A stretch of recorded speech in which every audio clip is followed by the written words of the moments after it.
You walk away with the money, I take all the risk. This is me taking a risk. I mean, think about it, dude. I take all the risk. I pay you money, I take all the risk. You walk away and life is good. You walk out of here with a pocket of money, I take all the risk.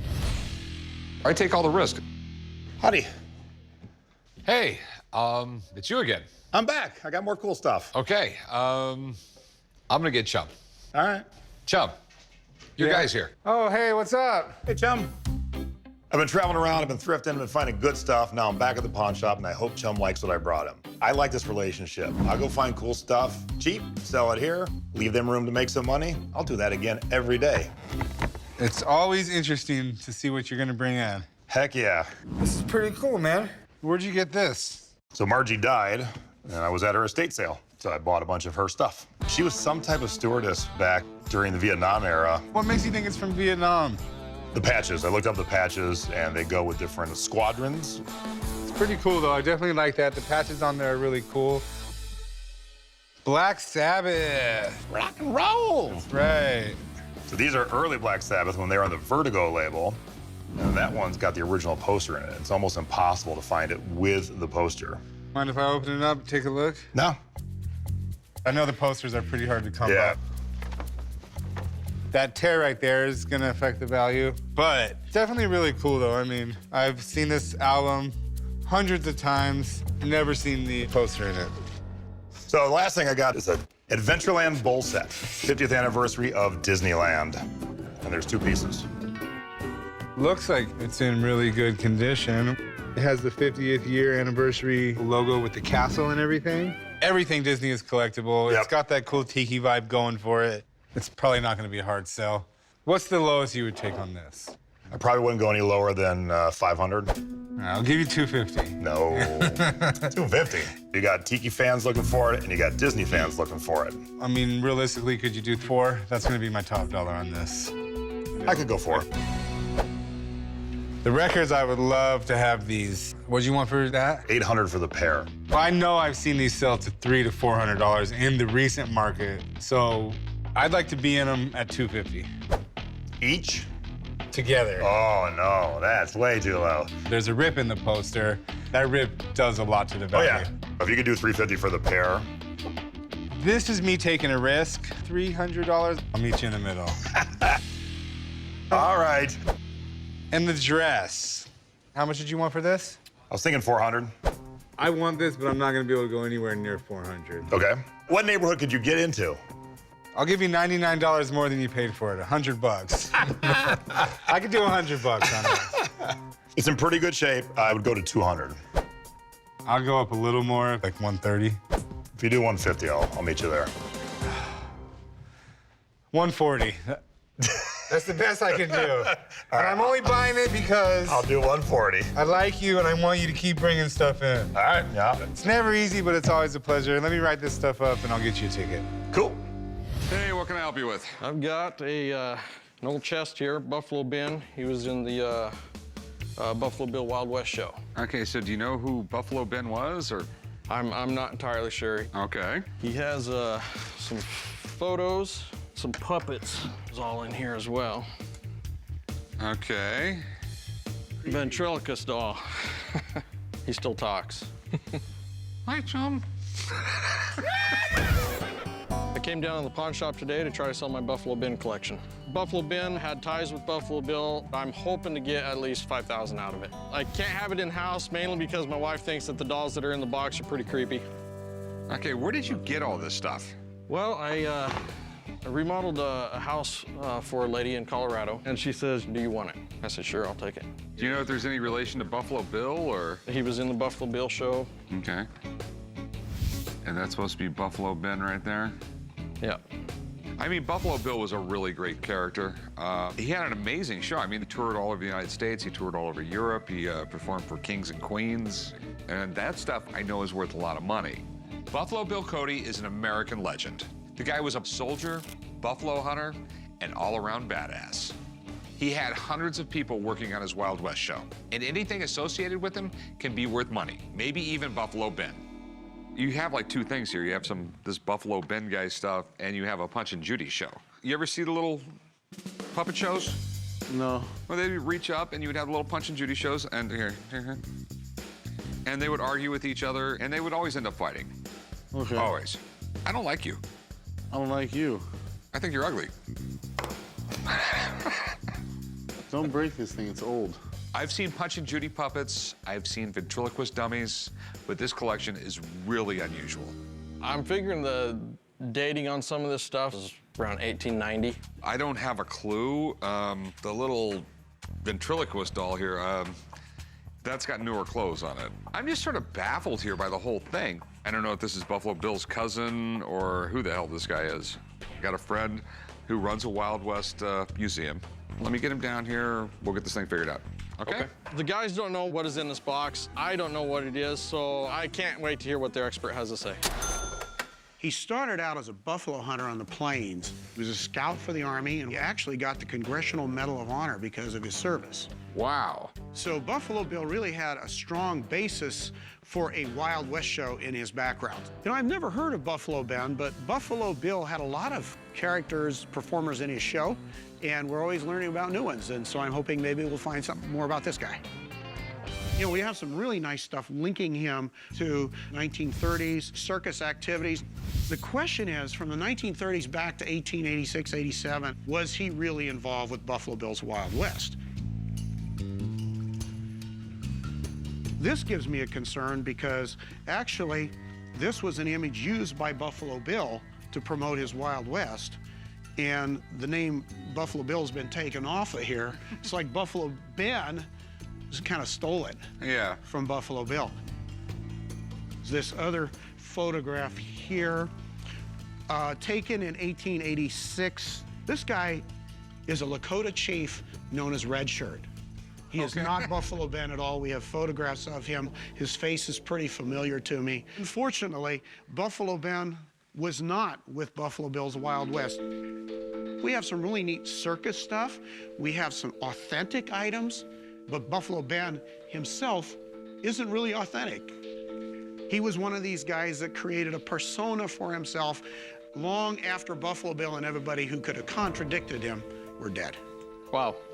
So he's self-made famous. That's right. He was a legend in his own mind. All right, so do you think it's worth anything? It's interesting, but you don't have that strong value that you would see if he had really been with Buffalo Bill's Wild West. All right, thanks for coming in, man. Thank you. After looking closer, unfortunately, the materials just don't fit. His stories don't fit. The photograph that shows him, theoretically, with the show, is somebody totally different. Well, he's apparently not in the show. Yeah, this, I'm not really big on this now. I mean, it's basically from a con man. But you haven't lost the battle yet because this stuff has me really intrigued. I have a buddy who just knows everything there is to know about toys. So let me get him down here. Johnny will know all about this stuff. Great. Even though Buffalo Ben turned out to be a fake, some of these old dolls could be worth a lot of money. There might just be a jackpot here after all. Johnny, my man. Hey, what's up, guys? This is what I called you about. Taking it way back with this stuff. The guys usually call me down when they want to know the history of a piece or if they want to know its value as well. This is definitely a cool mix of pieces here with the case and everything else. Looks like he traveled, maybe carnivals, circuses, and this is probably what he used to perform and make a living at the time. These are, looks like Punch and Judy puppets, I would say from the early 1900s here.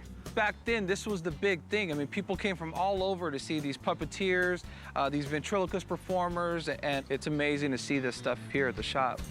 And what about the ventriloquist doll? I would say the maker, definitely by looking at the face, it's definitely made by Charles Mack. Have you heard of Charlie McCarthy? Yeah, I remember he was a dummy on television. It was really big in the, what, the 40s, 50s, 60s? Yeah, the guy who made this made that as well.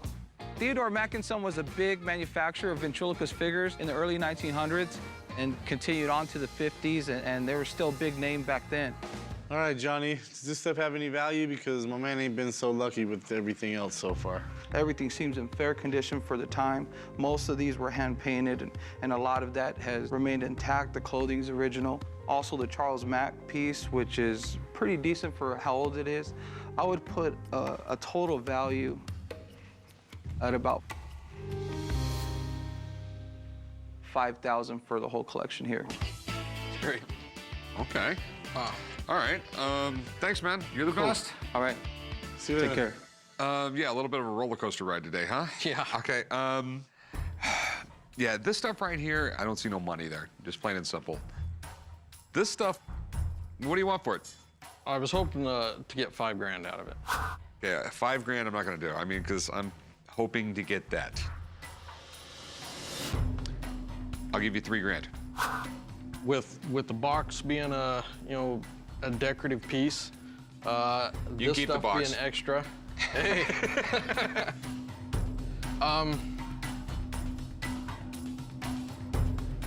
38. I'll go 3,200. And remember, I pay you money, I take all the risk, you walk away, and life is good.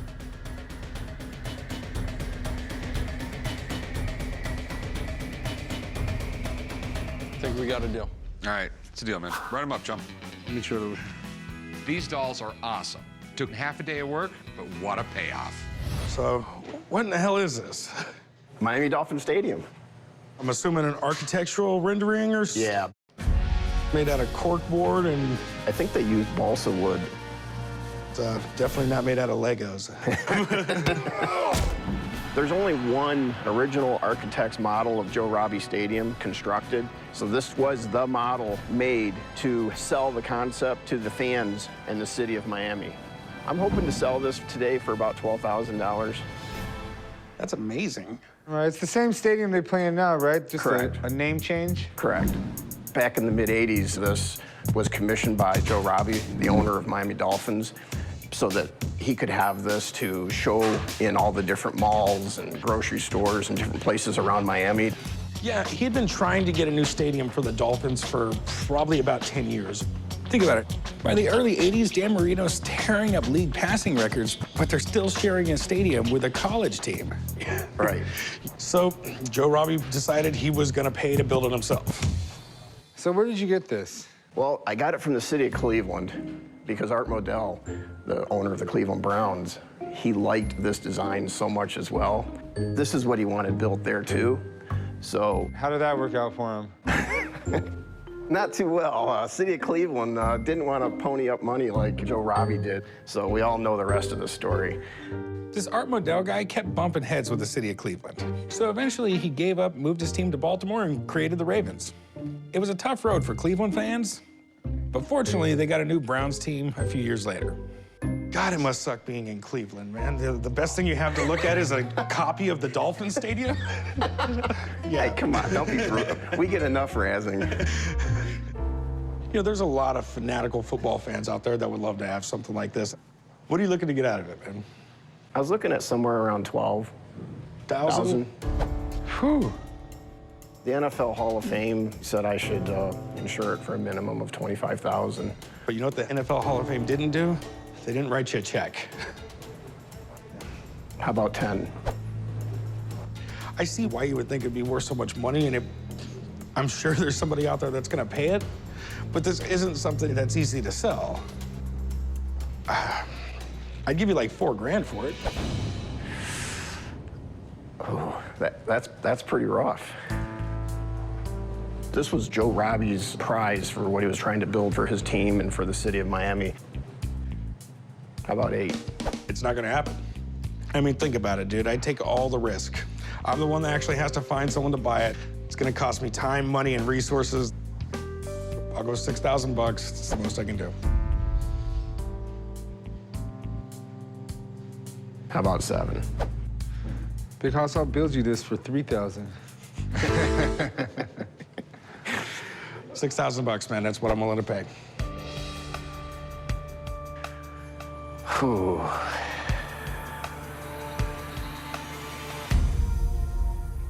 I think you're gonna make a lot of money on this. All right, deal, man. Chum, figure out something to do with this and write it up, please. What am I gonna do with this?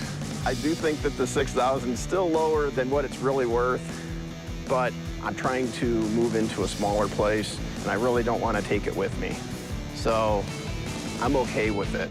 Earlier, a guy brought in a team photo of the 1915 Red Sox with Babe Ruth in his rookie year. It could be a big ticket item if it's real. So I asked Jeremy to come down and give me his expert opinion. Man, 1915 Boston Red Sox? Mm-hmm. 20-year-old Babe Ruth. That's right. That is really cool. I mean, who could have possibly imagined what history had in store for this guy? With baseball being in its infancy and Babe Ruth came into the sport, you know, there's only very few media outlets covering it. So having anything related to Babe Ruth surviving 100 years later is an amazing find. So, I mean, one of the biggest urban legends in baseball is, you know, how did Babe Ruth get the name The Babe? The story goes back to his days when he was in the minor leagues with the Baltimore Orioles. A guy by the name of Jack Dunn kind of took him under his wing since he was underage at the time and really took care of him. So his other teammates kind of busted his balls a little bit about it. You know, oh, he's Jack's newest babe and everything. And it kind of stuck after that. Cool. Here's my concerns. Okay. It's open. And everything I see PSA is generally sealed up. Sometimes. With PSA, you can have discretion as to whether you want it encapsulated or just stickered. In this case, it has just a sticker on it. And in looking at this one, I mean, the sticker, the letter, the condition, everything's authentic on this. Okay, that's cool. Okay, so the big question, what do you think it's worth? I can't emphasize how exceedingly rare it is to find an image of Babe Ruth, especially from his rookie year. So these are actually a really big deal. And honestly, man, in this kind of condition, on a good day, I'd say you could sell this for about 10 grand. Okay. Thanks, man. You got it, man. But when you're talking about a photograph from his rookie season, 100 years old, there are far less of those out there than there are autographed baseballs or other items. I don't think it would last long in any retail setting. Well, verified. Hey, what's your best price on it? What about 12,000? There's no way in the world that's gonna happen because I don't think I can get that much out of it. You heard Jeremy. On a good day, I could sell it for 10,000. So, I'll give you 7 grand. 7 grand. Wow. You heard what the man said. They rarely come up. I think it'll sell fast. I really do. 11,000. No. I will go 7. I take all the risk. I have stuff all over the place in here that I thought would sell real quick. Will you do 8,500? No, I will do 7,000. That's what I can do. I've come down. You haven't bumped up not even a nickel. I won't bump up a dime. Yeah, I don't think I can let it go for that price. But thanks anyway. All right, thanks for coming in, though. All right, okay. Yeah, I'm disappointed he didn't budge from 7,000. I thought he would at least come up $500. It looks like it's back to the auction houses and see if I can get a little more money for it. What do we got? I have something really unique to show you today. It's a 17th century powder flask. If I understood it, it's for a dueling pistol. This is really neat. We have the Fleur de Lis. I'm probably pronouncing that wrong. That would make it French. Fleur de Lis, Fleur de lis. whatever. I have a 17th century powder flask. It's ivory, and I think it's from France. My dad made black powder guns for a living, so he collected a lot of things around that world. I want to get $20,000 for the gunpowder flask. Okay, that is definitely cool. Do you know much about it? Well, it's a 17th century powder flask. You know, I always pictured this really famous guy that won a lot of duels, and that was his powder flask. I think it's more jewelry than it is actually used for a gun. Oh. A really, really rich dude had this. Guys like that, they never used this. There was nothing to do if you were rich, okay? If you were poor, you woke up in the morning, you went to work, and then by the time you got home, you collapsed and did it again the next day. You worked like a dog all day long. Now, if you were super rich, it's not like you went and go, well, today I'm gonna get my sports car, today I'm gonna get my Harley. Maybe we'll go to the lake and get on the jet ski. There was none of that. So back then, what they did was they got dressed up and went to fancy parties. This would hang on a guy's belt. So this is more form over function. Oh yeah, this was dressing up. Oh. This is ivory. That is bone in there. That was pretty common because what they used to do with ivory a lot is like the background and stuff like that you couldn't see that well. They put bone in there because it was a lot cheaper than ivory. Oh. Whoever made this, he was good.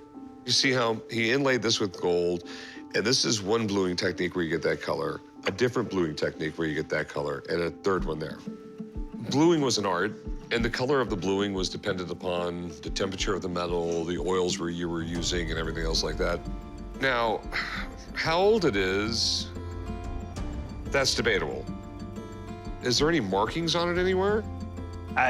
Nothing that really gives it a date or a timestamp, but if you look at the guy on the front, he kind of addresses the 17th century, and my dad always said it was from that era, so. Okay.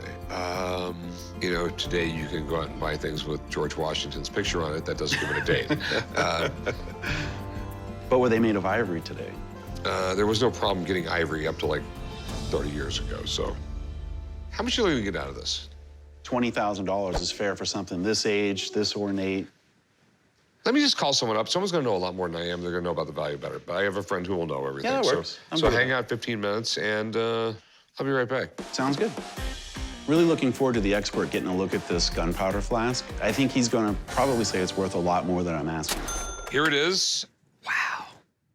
It's old. Exactly how old, I don't know. The detail is stunning.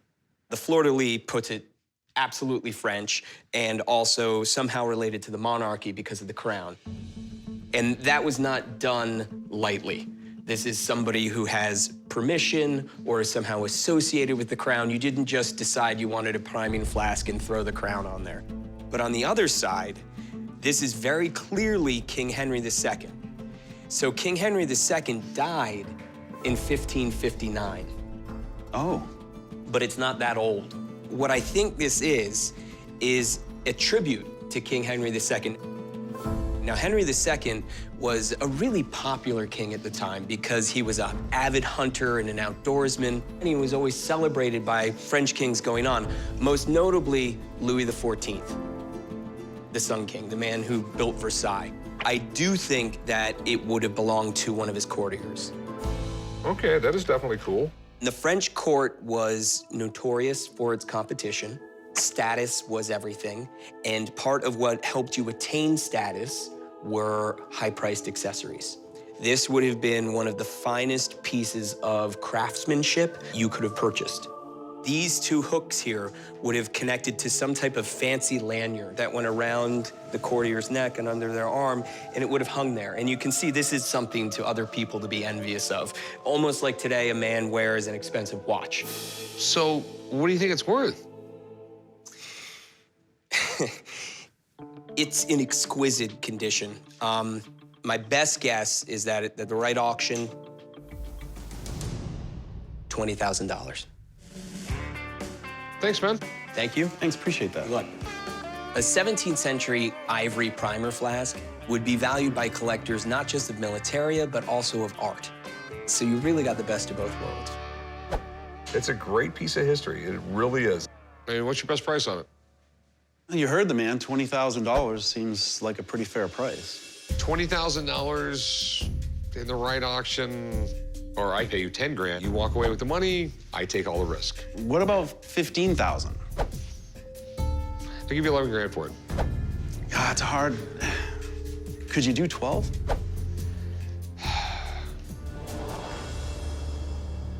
All right, 12,000, we got a deal. Thank you. All right, I'll meet you right over there. Thank you. So instead of a powder flask, it was like a man purse thing? What do we have here? Brought you some pieces of the Hindenburg. Pieces of the Hindenburg? Yes. All right. This is such great history. To this day, the Hindenburg is still the largest airship ever built that carried passengers. You know, it was almost 3 football fields long, and it had, I think, 7 million cubic feet of hydrogen in it. I mean, that's a pretty big floating bomb. I'm coming into the pawn shop today to sell my pieces of the Hindenburg airship crash. I acquired these pieces of the Hindenburg because my father was on the security detail the first night when the airship crashed. I'd like to get $20,000. If I make a sale today, I'd like to purchase a new automobile. This is some incredible stuff here. The Germans built the Hindenburg in the early 1930s, and it was an engineering marvel. You could get across the Atlantic in like 2 days. Most people think it crashed on its maiden voyage. It didn't. It had already been to New York a couple times. On May 6, 1937, the Hindenburg was completing a flight from Frankfurt, Germany to Lakehurst, New Jersey, where they had a ginormous hangar for it. And they dropped one of the lines to tie it off, and all of a sudden the thing burst into flames. So this has to come from the tail. Believe it or not, this piece right here is worth more than the other ones combined, because that is the rarest piece due to the fact that the fire started in the tail section. Yeah. This is the normal skin. It's a great size piece. And we have a Western Union telegraph here. Dear Mama, was sent to Lakehurst Thursday night for guard duty at Hindenburg crash. Nothing left of ship. Most all bodies burnt beyond recognition. Love, Jimmy.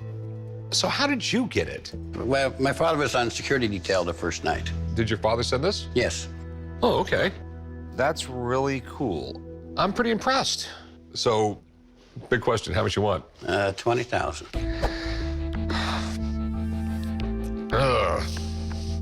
I absolutely love it, and I'll give you 10 grand. Understand, when I go to sell this, I take all the risk. You walk out of here with a pocket of money, $10,000 is a fair price. 12.5. I'll do 11, and not a penny more. Okay. We got a deal. Deal. All right, sweet. I will meet you right over there. We'll do some paperwork, and I'll get you paid. All right, thanks. Very rarely do I get this excited over an item that comes in my shop. To have this telegraph from somebody who was there basically doubled the value. Now I'm gonna get this all nicely framed up, and I can't wait. Check this out, guys. Pretty amazing. What exactly is it? Pieces of the Hindenburg with a telegram from the guy who was there. What do you think? I think it would have been much faster just to send a text. What are you talking about? I mean, instead of a telegram. They didn't have cell phones in 1937. We have all the pieces and all the provenance in the world. Okay. Hey, Rick. Here we go. Oh. This is cool. Finally, someone who can appreciate the amazing historical significance of this. This is one of those iconic, unfortunate disasters in American and German history. The Hindenburg was Nazi Germany's ultimate airship. They started building in 1931, started flying in 1936. One of the interesting things about this particular landing, this was the first time that you saw a disaster happening almost in real time. The newscaster was filming for a throwaway piece for between movies, and all of a sudden the fire starts. People are jumping out. People are dying right People are before. jumping out? Yes, because it's burning right in front of him. You know, one of the lines he used was, "Oh, the humanity." That line entered into the public lexicon. This is too much for me to think about, Mark.